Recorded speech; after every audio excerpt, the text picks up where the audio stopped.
नमस्कार दोस्तों, आइए आज हम जानते हैं या एंटीबायोटिक्स के बारे में कि एंटीबायोटिक्स क्या होता है। अक्सर हम लोग सुनते हैं कि एंटीबायोटिक्स लोगे तो जल्दी ठीक हो जाओगे, मेडिकल प्रोफेशनल्स के थ्रू।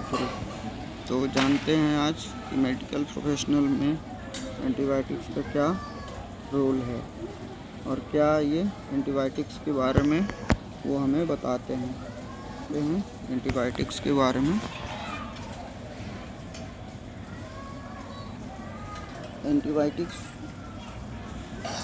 जो होती है एक तरह से थेरेपी की तरह काम करता है ये एंटीबायोटिक। तो एंटीबायोटिक थेरेपी में हम लोग इसका इस्तेमाल करते हैं antibiotics to treat the bacterial infection.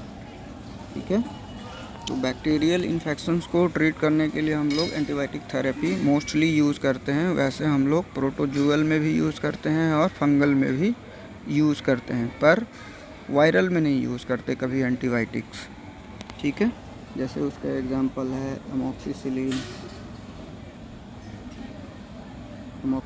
है, और हम लोग देख सकते हैं ये है सेफेक्सिम, डॉक्सिसिलिन, मॉक्सिसिलिन, ये सारे एग्जांपल्स हैं इसके एंटीबायोटिक्स के। फिर एजिथ्रोमाइसिन, नॉरफ्लोक्सासिन, ये तो हम लोग कुछ इसके कैटेगरी होती है, क्लासिफिकेशन में हम लोग बांटते हैं एंटीबायोटिक्स को। जैसे ग्राम पॉजिटिव और ग्राम नेगेटिव, या दोनों कोई होता है, दोनों में इस्तेमाल करते हैं, जिसको हम लोग नैरो बोला जाता है हम लोग मेडिकल के टर्म में, और ब्रॉड स्पेक्ट्रम बोला जाता है। तो ये सारे हम लोग अभी देखते हैं अगले स्लाइड्स में। ठीक है, ये सारे तो अभी जो है हम लोग देखेंगे अमीनोग्लाइकोसाइड्स जो होता है वो ग्राम पॉजिटिव दोनों के लिए किसी पे भी उतना अक्सर नहीं शो करता है। सल्फोनामाइड जो होता है ग्राम पॉजिटिव निगेटिव दोनों पे काम करता है। फ्लोक्सासिन है, ये भी बहुत पॉजिटिव निगेटिव दोनों पे काम करता है। ग्राम पॉजिटिव पे मैक्रोनाइड होता है, ग्लाइकोपेप्टाइड होता है, लिम्फोसामाइड होता है। तो ये सब सारे कार्बापेनम ये पॉजिटिव निगेटिव दोनों पे वर्क करता है। यानी कहने का मतलब है कि एंटीबायोटिक्स जो होती है वो बैक्टीरियल पॉजिटिव और निगेटिव दोनों पे वर्क करता है। ठीक है,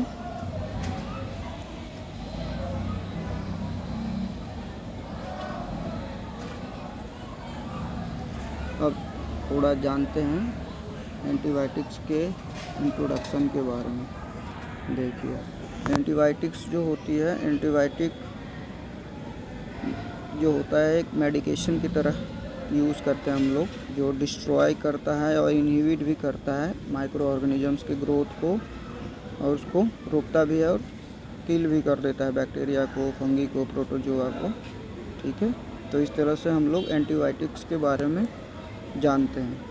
और एंटीबायोटिक्स जो होती है वो बैक्टीरियल हो सकता है, बैक्टीरियोस्टैटिक्स हो सकता है, और बैक्टीरियोसाइडल भी हो सकता है। जैसे इसमें बैक्टीरियोस्टैटिक का मतलब होता है जो उसकी ग्रोथ को रोक दे, मारे नहीं, जैसे टेट्रासाइक्लिन है, ये सब है। मैक्रोलाइड्स हैं, मैक्रोसाइड जो है बैक्टीरियोसाइडल जो होते हैं, ये इसमें हम लोग सिफेलोस्पोरिन देखेंगे, फ्लूकोनाजोल्स हो गए, इस तरह से हम लोग इसके देखते हैं। स्पेक्ट्रम इसकी कैसी होती है, तो नैरो भी हो सकती है, ब्रॉड भी हो सकती है। नैरो में जैसे ये पेनिसिलिन है, जैसे नैरो में है सिप्रोफ्लोक्सासिन, ग्राम पॉजिटिव और निगेटिव दोनों पे वर्क करता है। ये लार्जेस्ट मल्टीपल बैक्टीरिया पे वर्क करता है। मैकेनिज्म इनके क्या होता है, बहुत सारे जो है एंटीबायोटिक्स जो होती है इंटरफेयर करता है सेल वॉल के ऊपर, प्रोटीन सिंथेसिस के ऊपर, जो बैक्टीरिया के बॉडी में जो है ये सब होता रहता है, या फिर उसके जो है फंक्शन को डिस्टर्ब कर देता है। ठीक है, जैसे प्रोटीन सिंथेसिस के जो मैकेनिज्म से जो वर्क करता है उसको टेट्रासाइक्लिन बोलते हैं।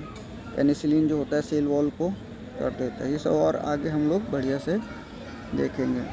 इनके इंडिकेशंस क्या हैं? इंडिकेशन है कि बैक्टीरियल इन्फेक्शंस के लिए हम लोग इस्तेमाल करते हैं, इन्फेक्शियस डिजीज़ को ट्रीट करने के लिए। तो जैसे निमोनिया हो गया, यूटीआई हो जाता है इन्फेक्शन, स्किन का इन्फेक्शन है, प्रोफाइलैक्सिस वगैरह में जो है उसमें यूज़ करते हैं, सर्जरी में यूज़ करते हैं, ठीक है ना। तो इस तरह से इसका यूज़ होता है। इसी जैसा कुछ इसके एडवर्स इफ़ेक्ट भी होता है, जैसे गैस्ट्रोइंटेस्टाइनल जो है इंटेस्टाइनल डिस्टर्बेंस जनरेट करता है, ये एलर्जिक रिएक्शन कुछ शो करता है, ठीक है। और ये रेसिस्टेंस भी होता है। About the antibiotic resistance and importance of responsible prescribing and use. तो इस तरह से हम लोग कर सकते हैं, कंसर्न इसके रहते हैं एंटीबायोटिक से। उससे इसमें जो है इसका रोल सबसे ज़्यादा जो होता है, क्रूशियल रोल, वो फार्मासिस्ट प्ले करते हैं। इनके डोजिंग से रिलेटेड, सिलेक्शन से रिलेटेड, मॉनिटरिंग भी इनका देखते हैं, एफिकेसी कैसी है, कितना वर्क करता है, ठीक है। और साइड इफ़ेक्ट कितना मिनिमाइज शो करता है, एडवर्स इफेक्ट कितना है, ये सब।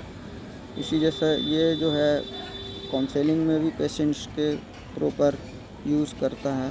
तो इस तरह से हम लोग बोल सकते हैं कि ये सारे इनके इस्तेमाल होती है, ठीक है। अब हम लोग नेक्स्ट स्लाइड पे आते हैं। इसी जैसा कुछ एंटीबायोटिक्स के हम लोग उसको उसके केमिकल स्ट्रक्चर्स के आधार पे भी हम लोग क्लासीफाई करते हैं, बांटते हैं अलग अलग क्लास में, ये वर्गों में। जैसे सल्फोनामाइड एंड रिलेटेड, जैसे सल्फाडाइजीन, सल्फोन, ठीक है। तो इस तरह से है डाई एमिनो, ये जितने सारे ये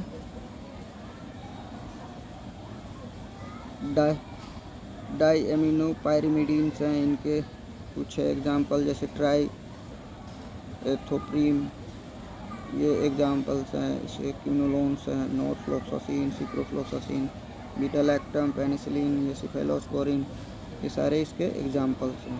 टेट्रासाइक्लिन, डॉक्सी, ये सब सारे टेट्रासाइक्लिन के एग्जांपल हैं, ठीक है।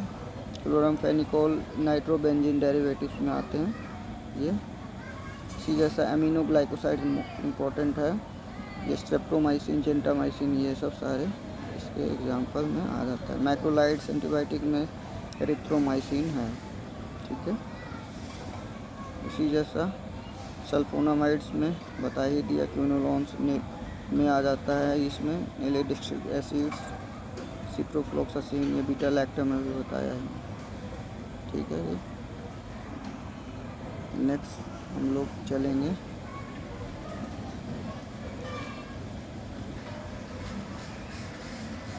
मेकानिज़म में इनका। जैसे इनिबिशन अभी बताया ही था, सेल सिंथेसिस, सेल वॉल जो होती है ना बैक्टीरिया की, उसको रोकता है। उसके लिए पेनिसिलिन, सिफेलोस्पोरिन, ये सब वर्क करता है।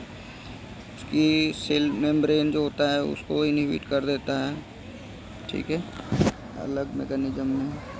फिर इसी जैसा जो है न्यूक्लिक एसिड सिंथेसिस को क्विनोलोन वर्क करता है। इनहिबिशन फॉलिक एसिड पे सल्फोनामाइड्स और ये सब सारे यूज़ करते हैं, वर्क करते हैं। इनहिबिशन प्रोटीन सिंथेसिस को रोकता है, कौन कौन से, क्लोरामफेनिकोल, ये सब, क्लिंडामाइसिन, टेट्रासाइक्लिन, ये सब, ठीक है जी। तो ये सारे हम लोग पढ़ते हैं इनके बारे में, ठीक है।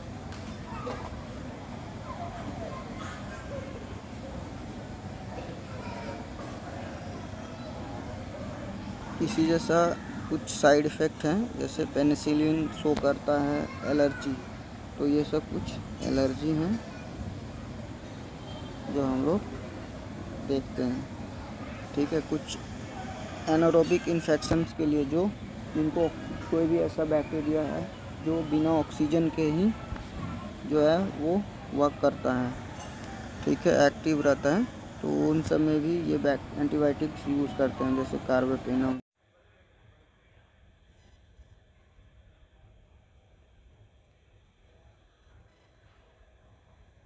हेलो दोस्तों, ये मेरा दूसरा पार्ट है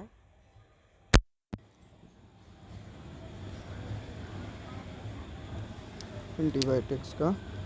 तो अभी हम लोग देख रहे थे एंटीबायोटिक्स के फर्स्ट पार्ट, तो इसके बाद अब दूसरा पार्ट है ये। तो दूसरे पार्ट में हम लोग देखते हैं अभी इसमें मोड ऑफ एक्शन क्या होता है इसका एंटीबायोटिक्स का।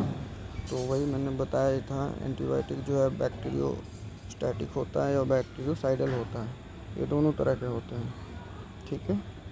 और उनके एग्जांपल्स भी हमने अभी पिछले स्लाइड में समझाया था, टेट्रासाइक्लिन, सिफेलोस्पोरिन, ये सब है, ठीक है ना।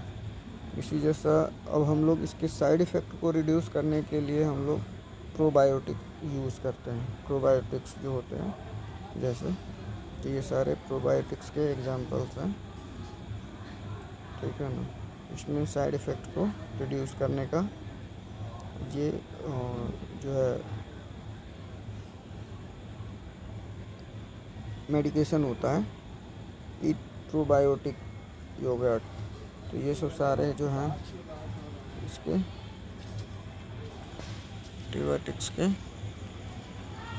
साइड इफ़ेक्ट को रिड्यूस करने के तरीके हैं।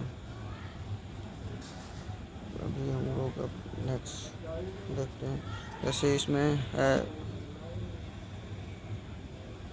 ये प्रोबायोटिक्स और प्रीबायोटिक्स। तो ये सारे उसी के साइड इफ़ेक्ट जो है एंटीबायोटिक साइड इफ़ेक्ट को हम लोग कैसे मिनिमाइज करें, उसके लिए ईस्ट वगैरह है ना, योगिस्ट जो होता है योगर्ट, तो ये सब सारे जितने ये प्रोबायोटिक्स की तरह वर्क करते हैं, ठीक है। अवेलेबल एज अ फूड भी ये होता है, सप्लीमेंट, फूड सप्लीमेंट होता है फूड में, ठीक है। जैसे कोकोनट, योगर्ट, ये सब सारे होते हैं, वाटर, चीज़ वगैरह में ये सब मिलते हैं, ठीक है ना। तो हम लोग आते हैं नेक्स्ट स्लाइड पे, और ये सबसे इम्पोर्टेंट हम लोग जो है एंटीबायोटिक्स के मैकेनिज़म्स के बारे में जानते हैं, जिसमें है कि सेल वॉल सिंथेसिस को कैसे रेगुलेट करता है, और जैसे आरएनए, डीएनए कैसे वर्क करता है। तो ये सब सारी चीज़ें हम लोग इसमें देखते हैं, ठीक है ना। और इसी जैसा जो है एक है, इसमें प्रोटीन सिंथेसिस है। प्रोटीन सिंथेसिस जो होती है राइबोसोम्स में होती है, तो उस पर कैसे ये वर्क करता है ये हम लोग जानने की कोशिश करते हैं, कौन कौन से हैं। और प्रोटीन सिंथेसिस में प्रोटीन सिंथेसिस ट्रांसफ़र आरएनए या